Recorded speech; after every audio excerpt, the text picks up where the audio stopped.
Well, welcome back, everyone. We are here with Brandon Fischer. He is the Health Commissioner for Allen County Public Health, and today we're going to be talking about air quality. So that's a good topic. Everyone wants to know the air that we breathe is hopefully clean and good. Yeah, and there was interest nearly 4 decades ago from members in the community to form a group to identify whether we have clean air because of everything that was going on within the refinery complex and different industry in the area.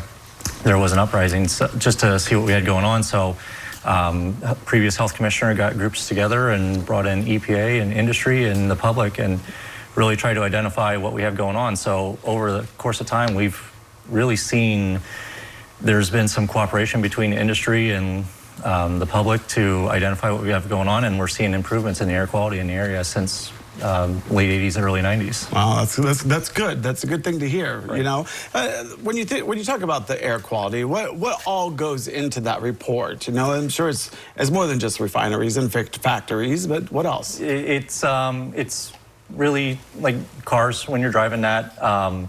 In the summer, a big thing that's formed is ozone, and we, in coordination with EPA and EMA and meteorologists here, have put out air quality alert days to alert people you may not want to fill up your gas tanks between 10 and 6. You may not want to mow when it's hot and dry out, because that helps contribute to some of that ozone, and it can really lead to some adverse impacts, not only for industry, but for us motorists who are out on the roads. We may have to go and get emission checks on our vehicles to make sure that they're compliant. It just makes it more difficult to work in the area. So. Right, and when you're thinking about like the air quality, you know, air quality is important because it affects people in different ways. You know, you could have, you know, sinus issues. You know, we were just talking about allergies alone. You know, so a lot of different factors go into the quality of your air and the way someone's health is impacted, right? Yeah, it has a major impact, and you may not know that you have an underlying health condition. You may not know that you have a heart condition, but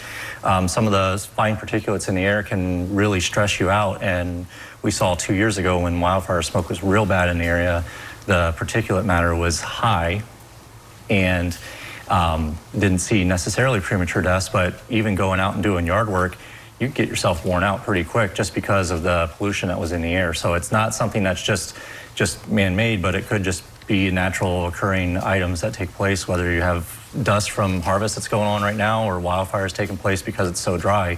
That can contribute to some of the poor air quality that we have around here. Yeah, exactly. So is there any like recommendations for, you know, the normal Joe Schmo at home that, you know, just to help with the air quality?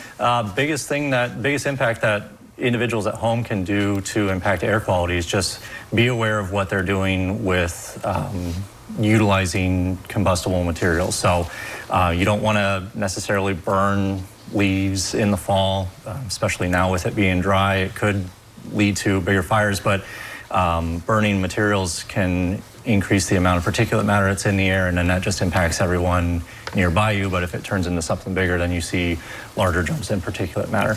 But in terms of overall air quality that we have going on, when we look at particulate matter, even with the year that was real bad with wildfire smoke, we were well in attainment for a 24-hour period and an annual period. And then we look at sulfur dioxide as another item that we measure. We're so far from the standard that we're in good condition there. The main thing that we're kind of concerned about is ozone. We're bumping up against the limit there, so that's where making the recommendations: mow later in the day during the summer on hot, dry days, carpool if possible, don't refuel during the day. That just, all those small things that you can do can really help in the long run and help the area make sure that we're in attainment with air quality standards from EPA. Yeah, and it all adds up. So also, is there anywhere that, you know, our public can go to find the results of the air quality reports? So our air quality report from the EPA will be published on allencountypublichealth.org on that website.